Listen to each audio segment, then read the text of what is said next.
मीत को अर्चित से प्यार नहीं हो सकता क्योंकि मीत समर्थ से प्यार करती है और उन दोनों की शादी की बात चल रही है।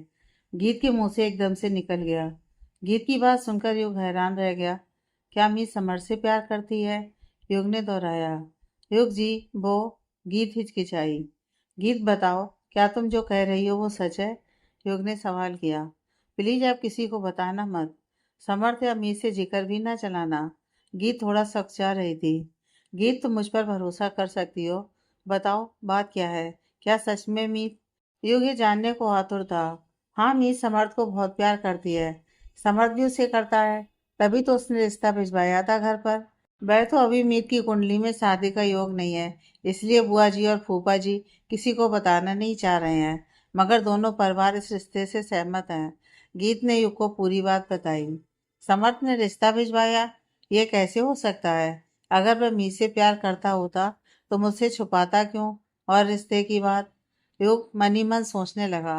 अभी ऑब्वियसली कुछ नहीं हुआ है, इसलिए हम लोग चाहते हैं यह बात ज्यादा लोगों को पता ना चले। अब आप भी ये बात किसी को मत बताइएगा। गीत ने युग से अधिकार पूर्वक कहा। हाँ जी, मैं नहीं बताऊंगा। आप बिल्कुल बेफिक्र रहिए। वैसे अच्छा ही है, हम दोनों दोस्तों को एक ही घर में लड़की मिल गई। और अगर यह रिश्ता ना भी होता तो मैं जरूर इन दोनों की शादी करवाता। युग मुस्कुराने लगा। मीत तो बहुत प्यार करती है उसे। ज्यादा जाहिर नहीं करती, मगर उसकी आंखों में और उसकी बातों में सब पता चलता है। गीत खुश होते बोली तो युग सोच में पड़ गया। जरूर कोई ना कोई गलत फहमी हुई है मीत और समर्थ के बीच। मुझे लगता है ये रिश्ते वाली बात समर्थ को पता ही नहीं है। मीत उससे प्यार करती है, लेकिन समर्थ, वो तो उस सपनों की सजादी के पीछे पड़ा है। युग, तुझे कुछ करना होगा इससे पहले कि कोई बवाल मच जाए। मुझे सबसे पहले समर्थ से बात करनी होगी। युग गंभीरता से यह बात सोचने लगा। आज राघवेंद्र अपना खाना घर पर ही भूल गए थे। मीत हमेशा की तरह उन्हें टिफिन देने के लिए ऑफिस के लिए निकली तो नीरजा ने उसे लंच बॉक्स के साथ साथ एक डिब्बा और पकड़ा दिया। उसमें कुछ लड्डू थे जो समर्थ के लिए थे। मीत ने ले जाने में आनाकानी की तो नीरजा उससे नाराज होने लगी। इसलिए बेमन से मीत लड्डू का टिफिन लेकर राघवेंद्र के ऑफिस पहुंची। पापा, ये रहा आपका खाना और ये एक टिफिन और है। दोनों टिफिन देते हुए मीत ने कहा। ये दूसरा टिफिन किसके लिए? राघवेंद्र ने टिफिन हाथ में लेते हुए पूछा। मम्मी ने लड्डू भिजवाया है समर्थ के लिए। वही हैं, आप दे देना जाकर। मीत ने थोड़ा झिझक के साथ कहा। अगर समर्थ के लिए भिजवाया है तो तुम क्यों नहीं देती जाकर? भुवन सिंह जी बता रहे थे कि समर्थ की न्यूट्रिशियन भी तुम ही हो। राघवेंद्र जैसे ही कहा, मीत चौंक गई। हाँ पापा, तब मैं ही नहीं जानती थी कि वे भुवन अंकल के भतीजे हैं। मीत ने झिझकते हुए कहा। अरे तो क्या हुआ, अब तुम दोनों दूसरे को पहले से भी जानते हो। समर्थ हमारे युग के भी दोस्त हैं। अच्छा रहेगा कि तुम लड्डू दे दो जाकर। और वैसे भी आगे जाकर तुम दोनों की शादी भी होने वाली है। जाओ दे दो उसे। राघवेंद्र ने खुश होते हुए कहा। मगर पापा, मीत सकचा गई। देखो, शर्माओ नहीं। तुम आज के जमाने के बच्चे हो। जाओ उसे दे दो जाकर। मैं भी आता हूँ थोड़ी देर में। राघवेंद्र ने प्यार से मीत के सर पर हाथ फेरा। मीत का भी समर से मिलने का बिल्कुल भी मन नहीं था, लेकिन राघवेंद्र के जोर देने पर वह लड्डू वाला टिफिन लेकर ऑफिस की तरफ पहुंची। समर्थ कुर्सी पर सिर टिकाए छत की ओर देख रहा था कि मीत ने आने की परमिशन मांगी। क्या मैं अंदर आ सकती हूँ? मीत ने जैसे ही कहा, उसकी आवाज सुनकर समर्थ चौंक गया। उसने दरवाजे की तरफ देखा। मीत, तुम? मैं आ सकती हूँ? अरे आओ, बिल्कुल आओ। समर्थ कुर्सी से उठ खड़ा हुआ और दरवाजे की तरफ पहुंचा। मीत अंदर की तरफ आई, लेकिन आज उसके चेहरे पर कोई खुशी नहीं थी। वह बेहद झिझक रही थी। मम्मी ने यह टिफिन दिया था, बस वही देने आई हूँ। मीत ने टिफिन आगे करते हुए कहा।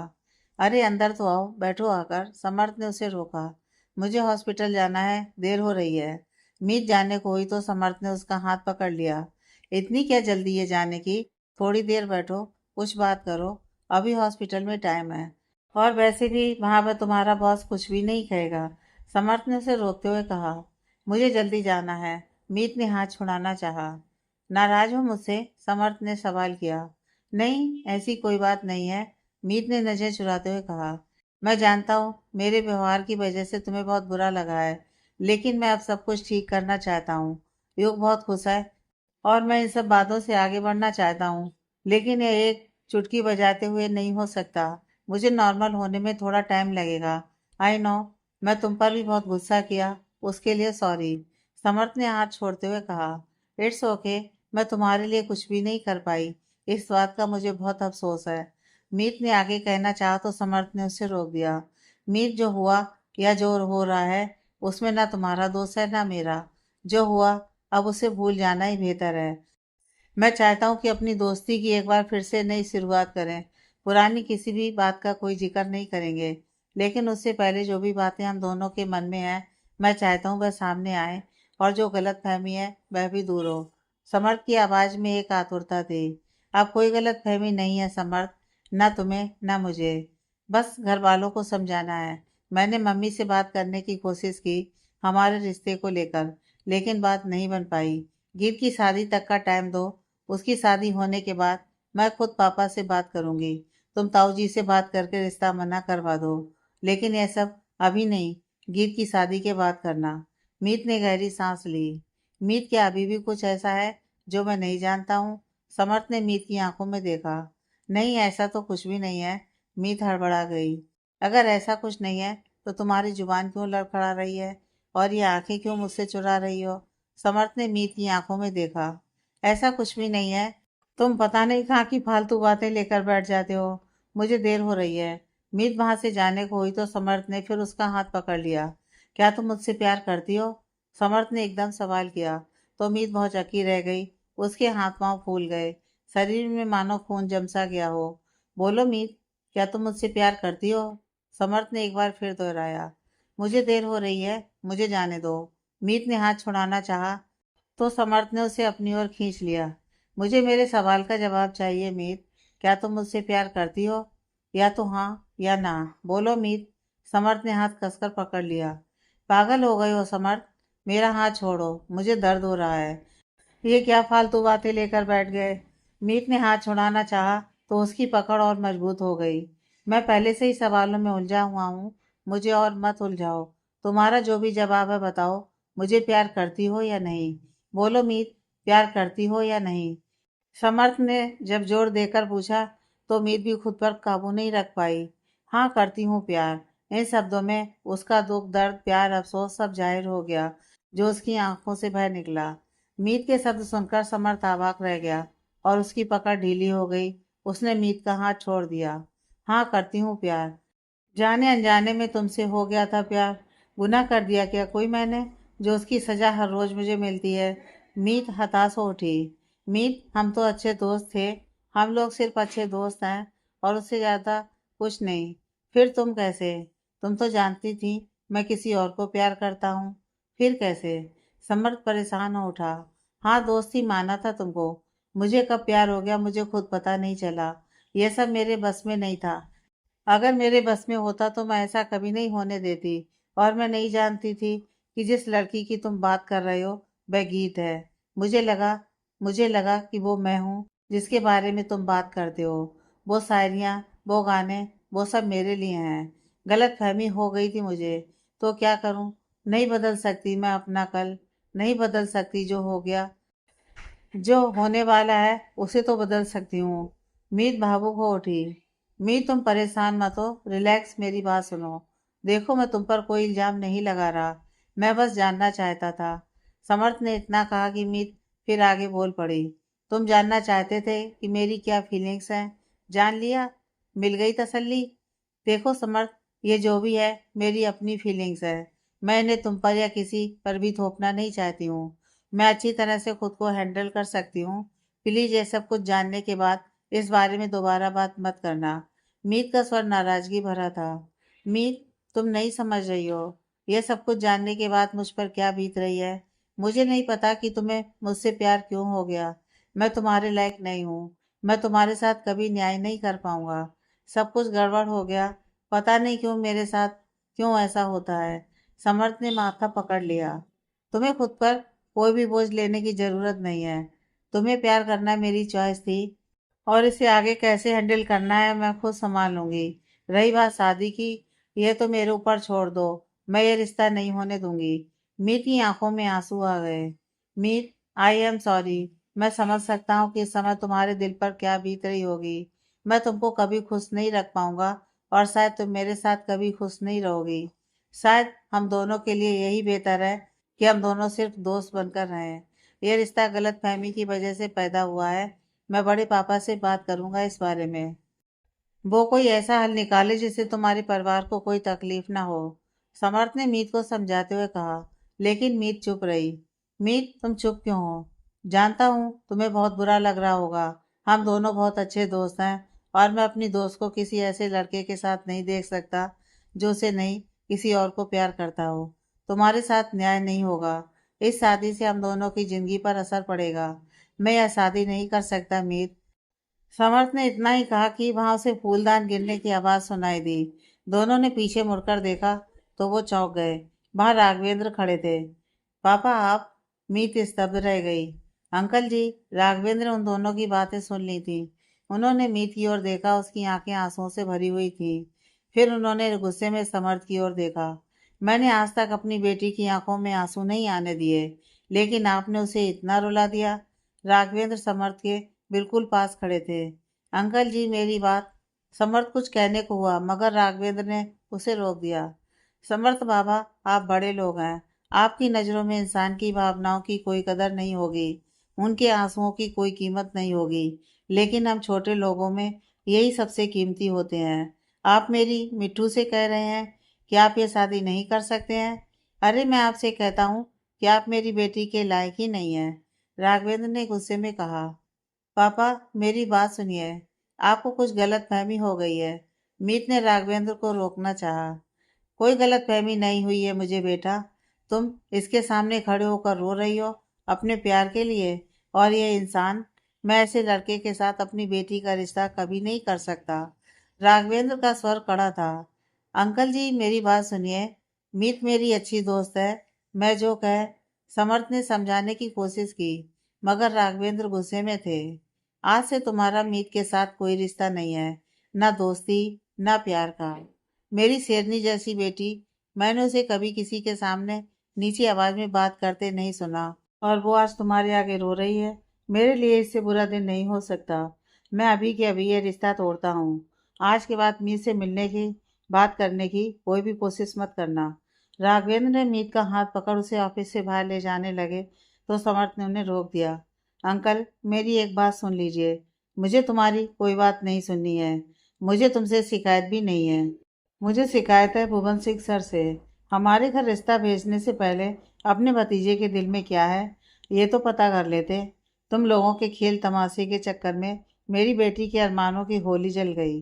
राघवेंद्र मीत के चेहरे की ओर देखकर बोले। पापा, आप मेरी बात सुन लीजिए। इसमें समर्थ की कोई गलती नहीं है। मीत ने समझाना चाहा।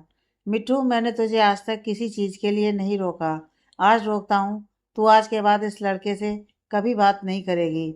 मैं तुझे कोई कसम नहीं दूंगा, क्योंकि मुझे अपनी बेटी पर पूरा भरोसा है कि बिना कसम के ही वो मेरी बात मानेगी। राघवेंद्र गुस्से में मीत को बाहर लेकर चले गए और समर्थ उन्हें जाता हुआ देखता रह गया। पापा, आप शांत रहिए। बात समझने की कोशिश कीजिए। जो हुआ वह एक गलत फहमी की वजह से हुआ। मीत ने समझाने की कोशिश की। बेटा, मैं तुम्हारी अभी एक बात भी नहीं सुनूंगा। इन बड़े लोगों को क्या लगता है कि मेरी बेटी के लिए कोई लड़का नहीं मिलेगा? मेरी बेटी को अच्छा लड़का भी मिलेगा और मुझे दूसरी नौकरी भी। मैं अब यहाँ एक दिन भी काम नहीं करूँगा। राघवेंद्र की आवाज़ में गुस्सा और हताशा साफ झलक रही थी। पापा, आप ये कैसी बातें कर रहे हैं? आप इतने सालों से यहाँ नौकरी कर रहे हैं, छोटी सी बात के लिए अब नौकरी छोड़ने की बात कर रहे हैं। मीत अब घबराने लगी थी। तुम्हारे लिए छोटी सी बात होगी, मेरे लिए नहीं। तुम उसके आगे रो रही थी और वह कह रहा था कि वह तुमसे शादी नहीं कर सकता। अरे, मेरी मिट्टू के लिए लड़कों की लाइन लग जाएगी। इससे लाख गुना बेहतर मैं लड़का ढूंढूंगा। राघवेंद्र का स्वर तेज हो गया तो ऑफिस के सब लोग उन्हें देखने लगे। पापा, प्लीज गुस्सा मत कीजिए। सब लोग देख रहे हैं। मीत समझाने की कोशिश करने लगी। बेटा, यहाँ से चलो। राघवेंद्र मीत को ले जाने लगे तो वहां पर भुवन राय सिंह आ गए। क्या बात हो गई है राघवेंद्र? तुम बहुत गुस्से में लग रहे हो। भुवन जी ने पूछा। यह तो अपने भतीजे से पूछिए। राघवेंद्र की आवाज में एक गुस्सा था। भतीजे से? भुवन जी, वो समझ नहीं पाए। जाकर पूछिए उनसे। मुझे लगता है सबसे पहले आपको उन्हीं से पूछना चाहिए था कि उनकी मर्जी क्या है। राघवेंद्र ने लोगों को देख आवाज धीमी करके कहा, समर्थ की मर्जी? तुम क्या बात कर रहे हो? मुझे कुछ समझ में नहीं आ रहा है। भुवन जी अभी भी दुविधा में थे। अंकल जी, एक गलतफहमी हो गई है पापा को, इसलिए पापा गुस्से में है। मीत ने बात संभालने की कोशिश की। राघवेंद्र, मुझे लगता है कुछ गलतफहमी हो रही है। तुम मेरे ऑफिस में आओ, आराम से बात करते हैं। यहाँ सब लोग हैं, बातें सही से हो नहीं पाएंगी। भुवन राय ने आसपास देखते हुए कहा, बात करने को अब कुछ रह ही नहीं गया है। मैं आज ही आपको अपना इस्तीफा सौंप दूंगा। राघवेंद्र जाने को हुए तो मीत ने रोक लिया। पापा, जल्दीबाजी में कोई फैसला मत लीजिए, 1 मिनट बात कर लीजिए। मीत ने रोकते हुए कहा, मुझे लगता है कोई बड़ी बात हो गई है। इसी वक्त मेरे ऑफिस में मुझे तुमसे बात करनी है। भुवन राय सिंह ने गंभीर होते हुए कहा। तो राघवेंद्र थोड़ा शांत हुए और कुछ देर बाद सब भुवन राय सिंह के ऑफिस पहुंचे। राघवेंद्र ने मीत को अंदर आने से मना कर दिया। मीत बाहर ही खड़ी रह गई। क्या बात हो गई राघवेंद्र? तुम इस तरह से ऑफिस छोड़ने की बात क्यों कर रहे हो? समर्थ ने क्या किया है? भुवन राय सिंह ने सवाल किया। क्या किया है? आपको नहीं पता कि आप लोगों ने क्या किया है? क्या आपको पता था कि आपका भतीजा किसी और को प्यार करता है? राघवेंद्र ने सवाल किया। समर्थ तो तुम्हारी बेटी को पसंद करता है, भुवन जी ने स्पष्ट किया। जी नहीं, बुलाइए उसे, पूछिए कि वो किस लड़की से प्यार करता है, और किसी और से करता था तो मेरी बेटी के लिए रिश्ता क्यों भिजवाया? उसके मन में सपने क्यों जगाए? राघवेंद्र भावुक हो उठे। मुझे लगता है कुछ गलतफहमी हो गई है। मैं अभी समर से बात करता हूँ। भुवन जी ने तुरंत राघवेंद्र को ऑफिस बुलवाया। बाहर खड़ी मीत बहुत परेशान हो रही थी। पता नहीं अंदर क्या हो रहा होगा। मीत सोच ही रही थी कि समर्थ वहां आया। उसने मीत की ओर देखा और मीत ने उसकी ओर, मगर दोनों ने एक दूसरे से कुछ भी नहीं कहा। समर्थ अंदर चला गया।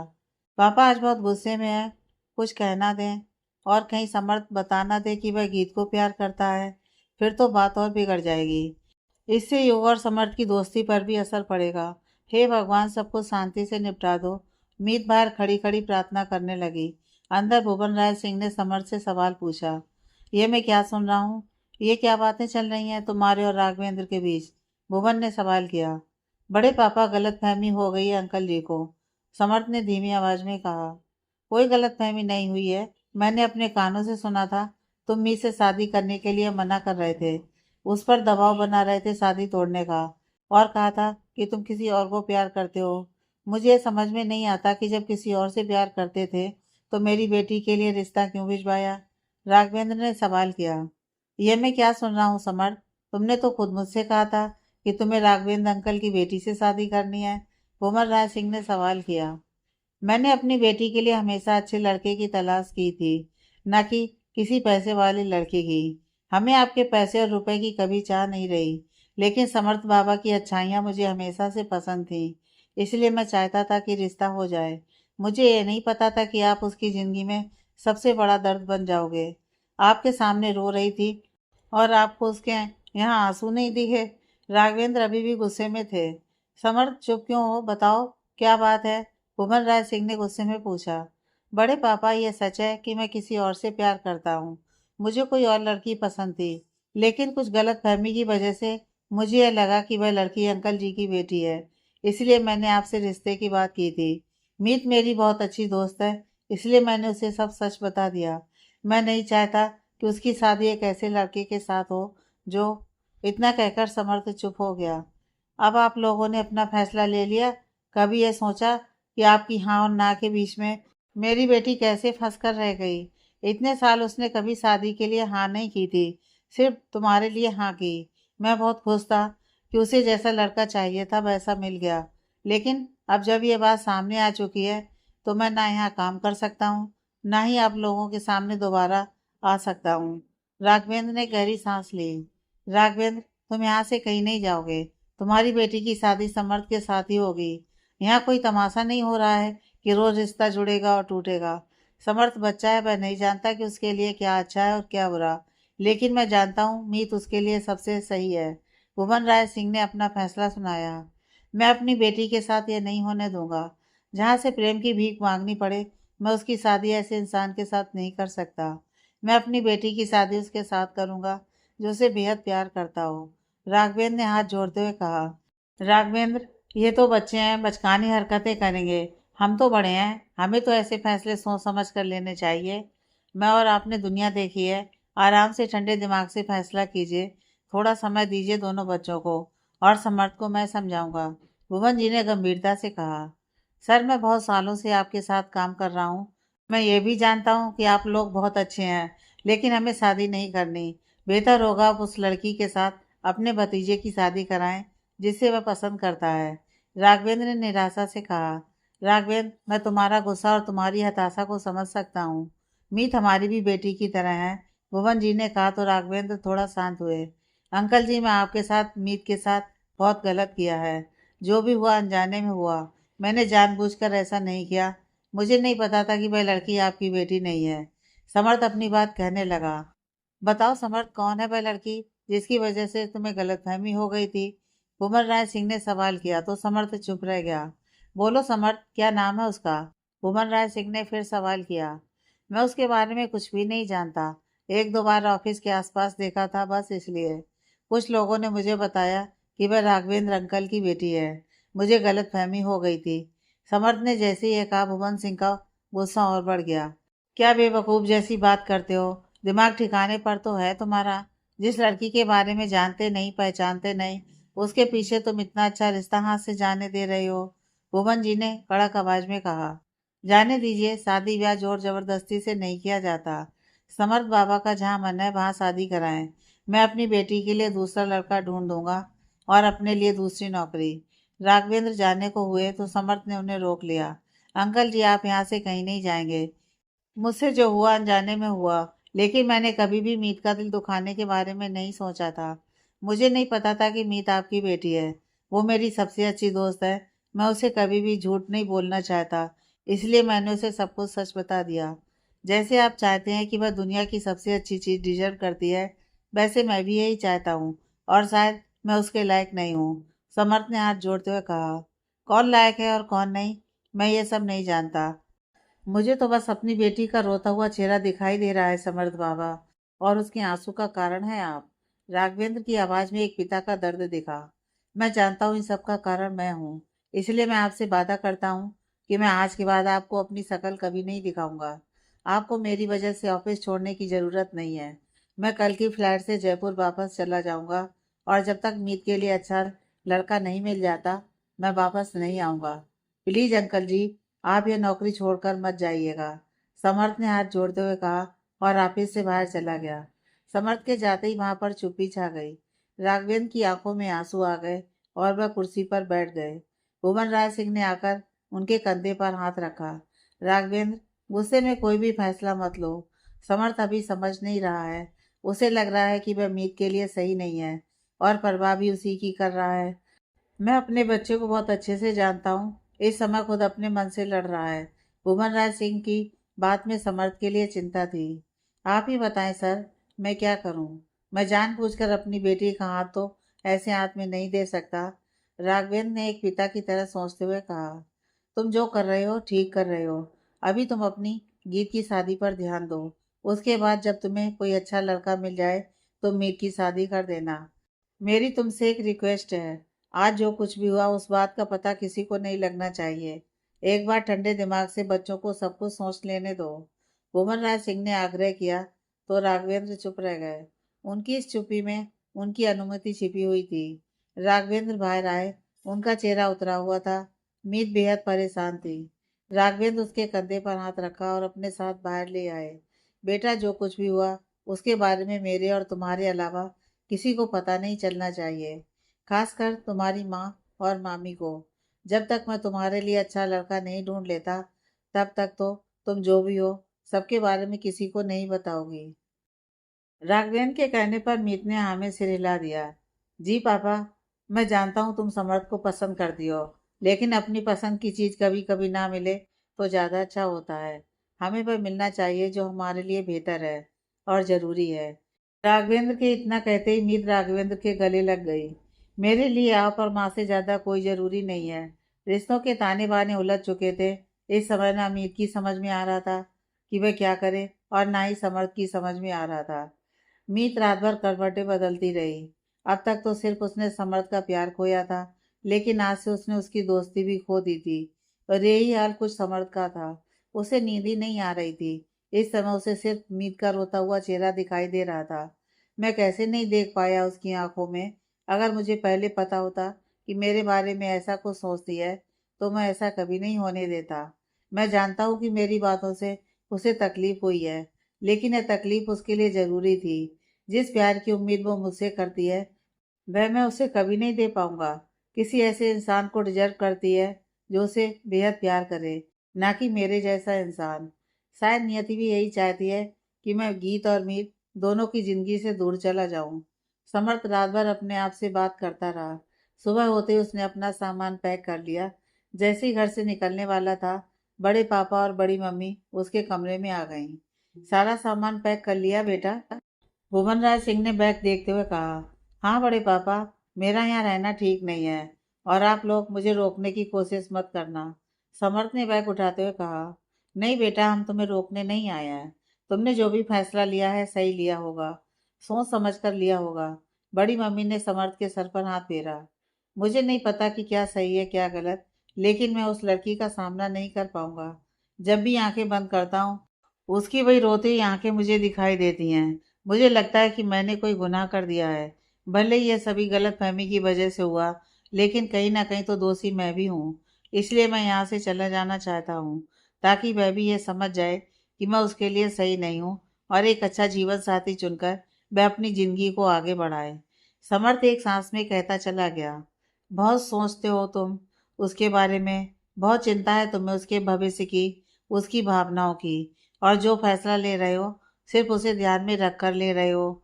लेकिन बेटा ये ध्यान रखना, कई बार बहुत सोचने से चीज़ें बिगड़ जाती हैं। कभी कभी कुछ फैसला यूं ही ले लेने चाहिए। भूवर राय सिंह की बातों में एक अनकही बात भी छिपी हुई थी। हमारा आशीर्वाद तुम्हारे साथ है। ईश्वर तुम्हें दुविधा से जरूर निकालेगा। बड़ी मम्मी ने समर्थ के सर पर हाथ फेरा। समर्थ उनके गले लग गया और मन ही मन मीत के बारे में सोचने लगा। तुम्हें बिना बताए यहाँ से जा रहा हूँ। पता नहीं अब कब तुमसे मिलना होगा, कब तुमसे बात होगी, होगी भी या नहीं। तुम्हें बहुत मिस करूँगा। अपना ख्याल रखना मित्र, और मुझे माफ़ कर देना। समर्थ की आंखों से आंसुओं के दो मोती उभर आए और वह जानता था कि वह शहर ही नहीं बल्कि अपना दोस्त छोड़कर जा रहा है। समर्थ वहां से जा चुका था और मीत इस बात से अनजान थी। अपने पापा को दिए गए वादे के कारण वह उससे कोई भी बातचीत नहीं कर पा रही थी, लेकिन उसके मन में हर समय समर्थ का चेहरा घूमता रहता। मैंने कभी नहीं सोचा था कि जिंदगी मुझे इस मोड़ पर भी ले आएगी। तुम्हारा प्यार नहीं मिल सका, लेकिन तुम्हारी दोस्ती से मैंने अपने मन को समझा लिया था। लेकिन आज उस दोस्ती को अपने आप से दूर जाता हुआ देख रही हूँ। प्यार ना पाने का दुख शायद मैं झेल जाती, लेकिन दोस्त खोने का दर्द मुझसे नहीं झेला जा रहा है। एक के बाद एक चोट लगकर रह गई है। इससे ज्यादा अपने मन को और मजबूत नहीं कर सकती। मीत अपने केबिन में बैठी बैठी सोच रही थी कि पियून ने आकर खबर दी कि मीत के पापा उससे मिलने आए हैं। पापा के ऑफिस आने की खबर सुन वह चौंक गई। राघवेंद्र कुछ देर बाद अंदर आए। उनके हाथ में लंच बॉक्स था। आज मेरी मिट्टू अपना लंच घर पर ही भूल आई, तो मैंने सोचा मैं ही दे देता हूँ जाकर। राघवेंद्र ने मुस्कुराते हुए कहा। नहीं पापा, मैं भूल नहीं आई थी। आज यहाँ लंच पार्टी है इसलिए नहीं लाई थी। मीत के कहते ही राघवेंद्र थोड़ा उदास हुए। तो ठीक है, मैं ये लंच वापस ले जाता हूँ। राघवेंद्र जाने को हुए कि वहां पर अर्चित आ गया। इसे वापस मत ले जाइए, मुझे दे दीजिए। अर्चित वहां खड़े होकर मुस्कुराने लगा। सर आप? मीत थोड़ा सा कुचाई। आप तो मीत के सीनियर हैं ना? राघवेंद्र ने पहचानते हुए कहा।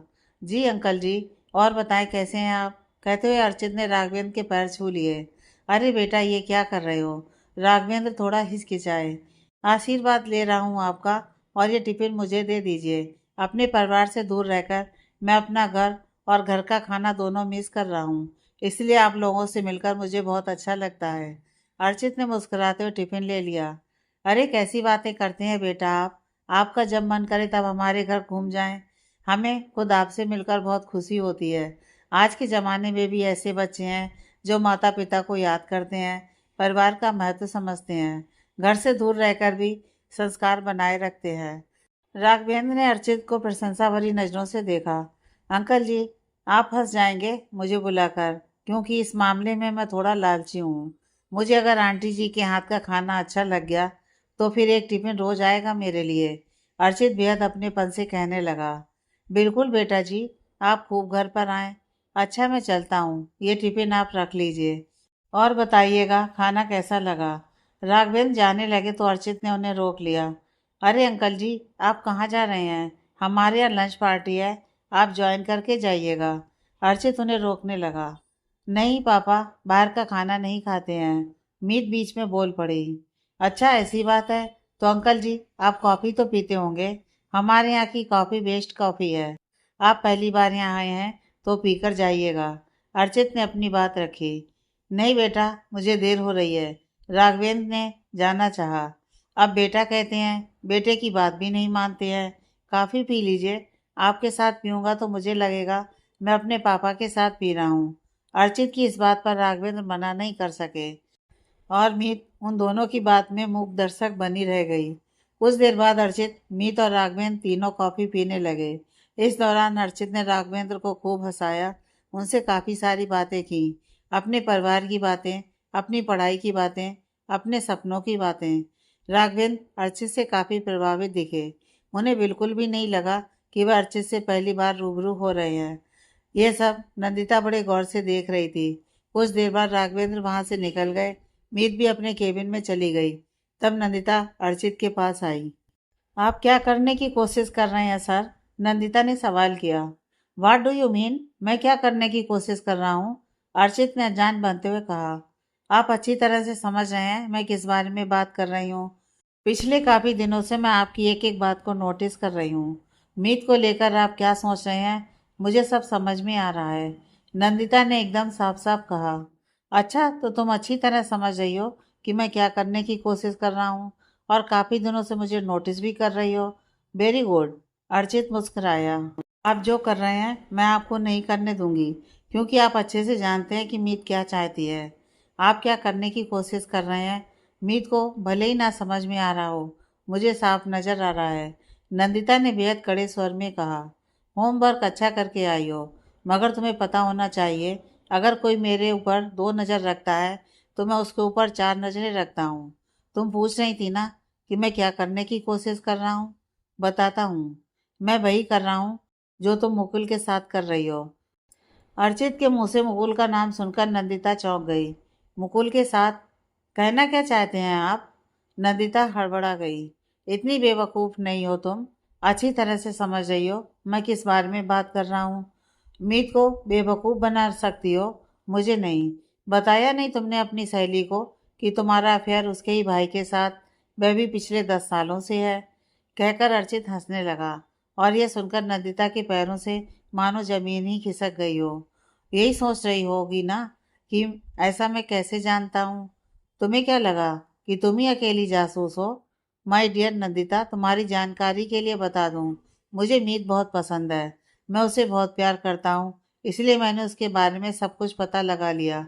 उसके परिवार में कौन कौन है, उन सबको क्या पसंद है, वह सब कैसे हैं। और इस दौरान मुझे पता चला कि मुकुल शादी नहीं कर रहा है और उसके शादी न करने की वजह है मीत की प्यारी प्यारी सहेली नंदिता। अर्चित ने हंसते हुए नंदिता की ओर देखा। नंदिता का चेहरे का रंग ही उड़ गया था। आप यह सही नहीं कर रहे हैं। नंदिता ने बस इतना ही कहा। और तुम सही कर रही हो, जो पिछले 10 सालों से अपनी बहन जैसी सहेली को धोखा दे रही हो।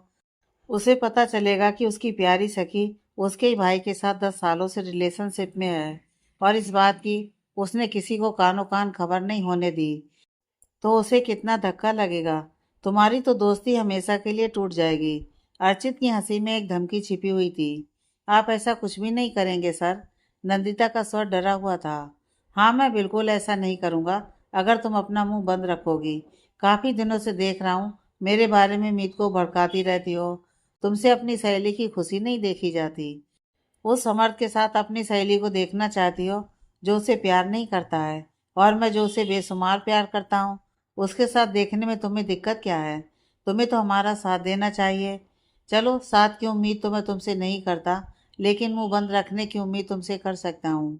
अगर तुमने कुछ भी कहा तो मैं सब कुछ बता दूंगा कि कैसे तुम और मुकुल क्लासमेट थे, तुम दोनों में प्यार हुआ और फिर तुम फेल हुई तो मीत की क्लासमेट बनी, और मुकुल के चक्कर में तुमने मीत से दोस्ती बढ़ा ली और तब से तुम और मुकुल रिलेशनशिप में हो। मुकुल अपनी बहनों का बहाना बना देता है और तुम कुंडली में दोस्त का बहाना कर देती हो। दोनों ही अपनी शादी से बच रहे हो। अर्चित एक एक करके पन्ने खोलता रहा और नंदिता की आंखें आश्चर्य से फैलती रहीं। मीत मेरी बहुत अच्छी दोस्त है और इस दोस्ती में कोई स्वार्थ नहीं है। मैं मुकुल से प्यार जरूर करती हूँ, लेकिन मीत से दोस्ती मैंने इस वजह से नहीं की। नंदिता ने अपनी सफाई दी। देखो, अगर मैं खुश रहूंगा, आगे जाकर मैं तुम्हारी और मुकुल की शादी बड़े आराम से करवा सकता हूँ। मैं खुद सबको सजेस्ट करूंगा, इसलिए मुझे खुश रखो। कहते हुए अर्चित वहां से चला गया। मेरी शादी मुकुल से हो या ना हो, लेकिन मैं तेरी शादी मीत से कभी नहीं होने दूंगी, नंदिता ने दांत पीसते हुए कहा। उधर भुवन राय सिंह और उनकी पत्नी आपस में बातें कर रहे थे।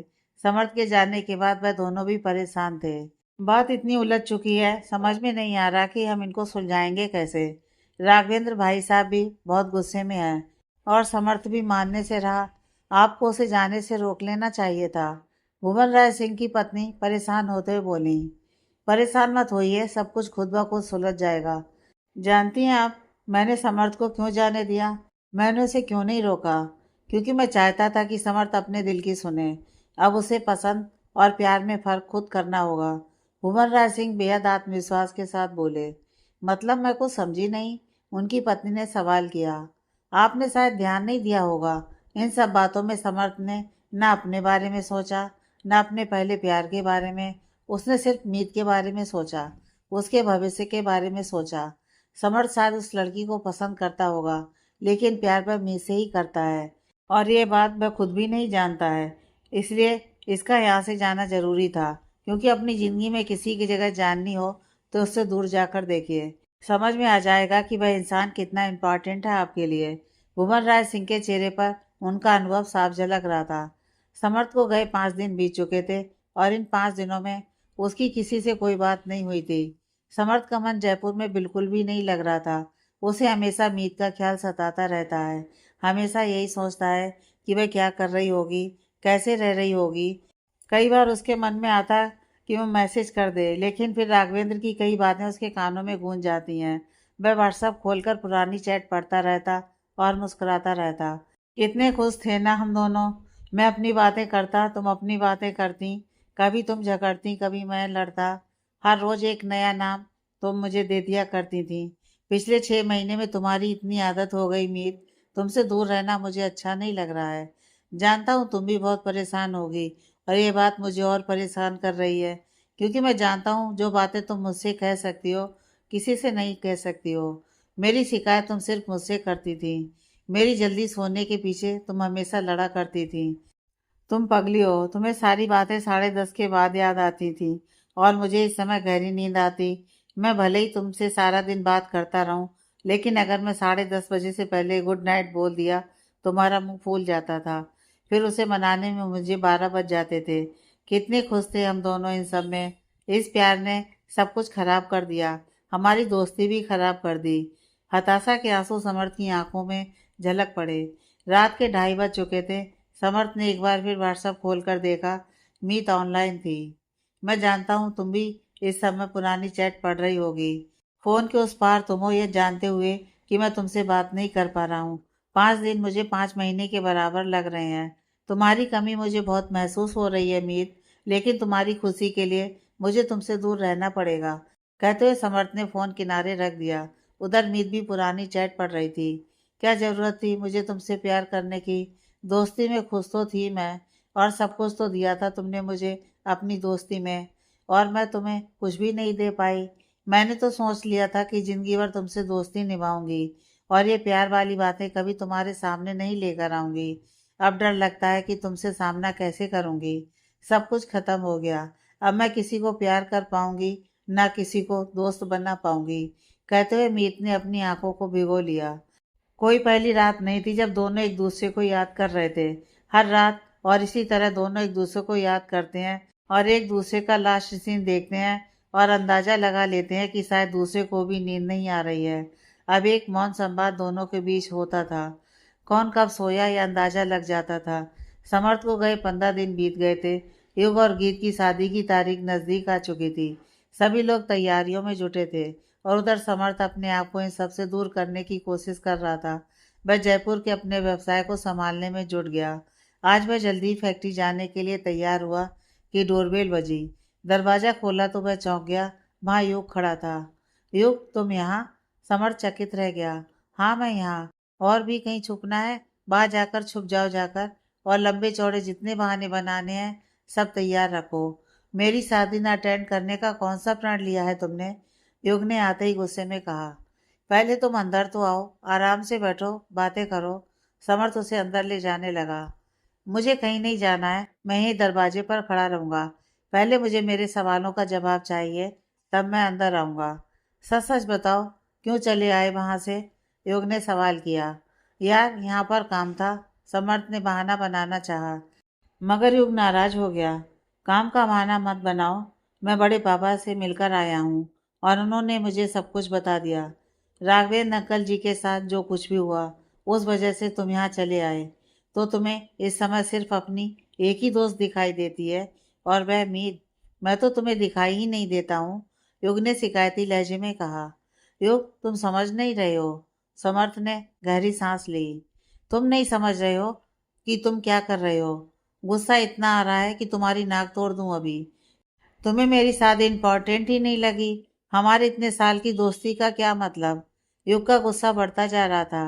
पहले तुम अंदर आओ, फिर हम बात करते हैं। समर्थ युग को अंदर ले आया। हालात कुछ ऐसे बन गए, मुझे आना पड़ा। अंकल जी मुझसे बहुत नाराज हैं। मैं उनका और मीत दोनों का सामना नहीं कर सकता। समर्थ ने निराश होकर कहा। क्या मीत ही तुम्हारी दोस्त है? मैं तुम्हारा दोस्त नहीं हूँ। तुझे पता है, आज मुझे शेरवानी लेने जाना था, लेकिन मैं तुम्हें लेने यहाँ जयपुर आया हूँ, क्योंकि शेरवानी अब तभी ली जाएगी जब तुम मेरे साथ होगे। युग ने सख्त हिदायत दी। युग, जिद मत करो, बात समझने की कोशिश करो। मैं वहाँ रहूँगा तो चीज़ें और बिगड़ जाएंगी। समर्थ ने समझाने की कोशिश की। क्या बिगड़ जाएगा, बताना मुझे जरा। अंकल नाराज हो जाएंगे? नहीं होंगे। तुम मेरे दोस्त हो, तुम्हें मैंने इनवाइट किया है। और रही बात मीत का सामना करने की, तो तुम डरते हो कहीं तुम्हें उससे प्यार ना हो जाए। युग ने तेज आवाज में कहा। ऐसा कुछ भी नहीं है, मैं उससे प्यार नहीं करता हूँ। समर्थ ने निगाह फेरी। करते हो, मगर मानना नहीं चाहते हो। और ना मानने की बजाय वो लड़की जिसका कोई अता पता ही नहीं है, उसके पीछे तुम खुद को हर पल खत्म कर रहे हो। क्यों कर रहे हो ऐसा तुम? युग ने परेशान होते हुए कहा। तुम बिल्कुल गलत सोच रहे हो। समर्थ ने बात को टालना चाहा। मैं गलत सोच रहा हूँ या तुम गलत कर रहे हो? खुद के साथ भी और मीत के साथ भी। वो तुमसे प्यार करती है तो तुम उससे शादी क्यों नहीं कर लेते? शादी जिंदगी भर का फैसला होती है। किसी अनजान लड़की का इंतजार करने से अच्छा है तुम उससे शादी करो जिसे तुम जानते हो, क्योंकि प्यार एक समय के बाद कम हो जाता है, मगर दोस्ती समय के साथ और गाढ़ी हो जाती है। युग लगातार समर्थ को समझा रहा था। युग, प्लीज, मैं इस बारे में कोई बात नहीं करना चाहता, समर्थ ने चिढ़ते हुए कहा। किन किन बातों को नजरअंदाज करोगे? मीत के प्यार को या उसके परिवार की उम्मीद को? समर्थ, बात समझने की कोशिश करो। अपने आप से सवाल करो कि सच में तुम उस अनजान लड़की से प्यार करते हो या उसे पसंद करते हो। कभी कभी हमारी पसंद हम पर इतना हावी हो जाती है कि हमारे लिए क्या सही है हम ये भी तय नहीं कर पाते। प्यार और पसंद में फ़र्क होता है समर्थ।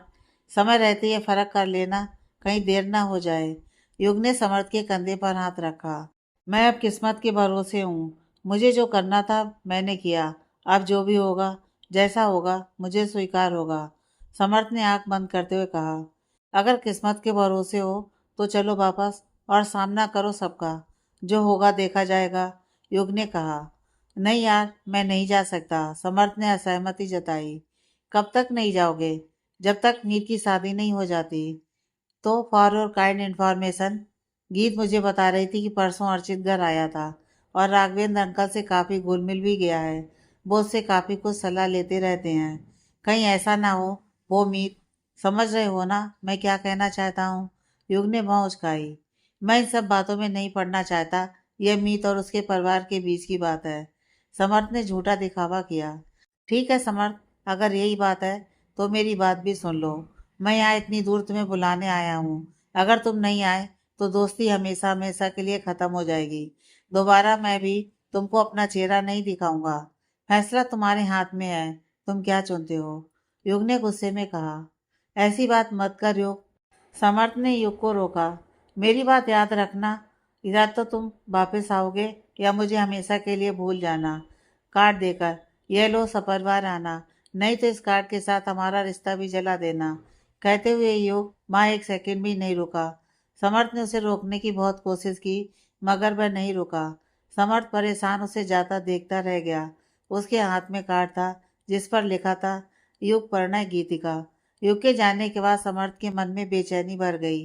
वह फैसला नहीं ले पा रहा था कि वह क्या करे, जाए या ना जाए।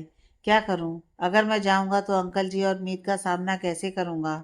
और मैं तो उनसे कह के आया था कि मैं शक्ल नहीं दिखाऊंगा। और नहीं जाऊंगा तो योग, मैंने उसे इतने गुस्से में आज तक नहीं देखा। क्या करूं? हर बार मैं ही ऐसी सिचुएशन में क्यों फंस जाता हूँ? जिंदगी में पहली बार सच्चे दिल से प्यार किया तो वो लड़की नहीं मिली, और जिसे दोस्त बनाया उसके दिल को अनजाने में ऐसी ठेस लगा दी कि ताउम्र उसका अफसोस मुझे होगा। और अब योग, और कितना इम्तिहान लेना है आपको ठाकुर जी? मैं थक गया हूँ। मेरे मन का सुकून छिन गया है। समर्थ ने अपना माथा पकड़ लिया। अगले दिन योग समर्थ का वेट करता रहा। उसे उम्मीद थी कि समर्थ जरूर आएगा। समय काफी हो चुका था। उसके घर वाले भी उससे नाराज होने लगे। थक हार कर युग ने समर्थ को फोन किया। अब यह मत कहना कि तुम अभी जयपुर में ही हो, युग ने सीधा सवाल किया।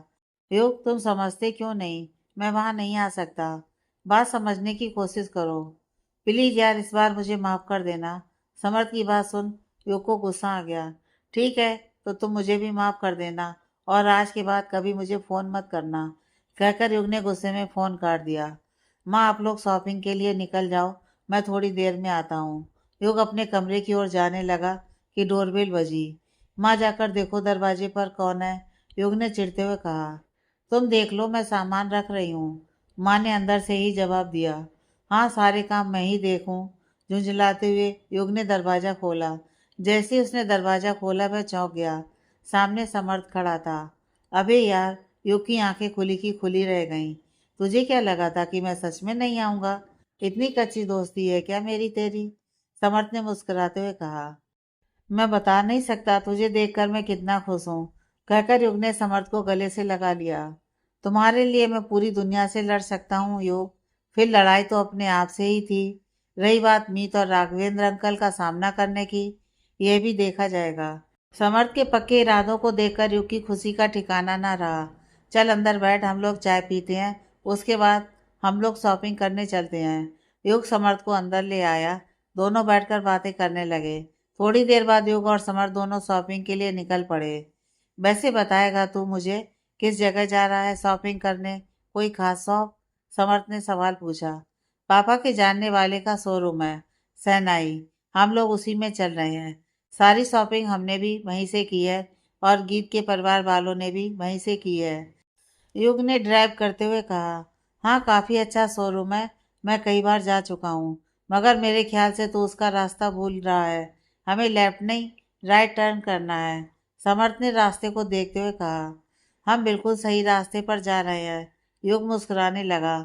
अरे मैं बोल रहा हूँ ना, यह रास्ता गलत है। समर्थ हैरान था। मैं कह रहा हूँ ना, यही रास्ता सही है, युग ने मुस्कुराते हुए कहा।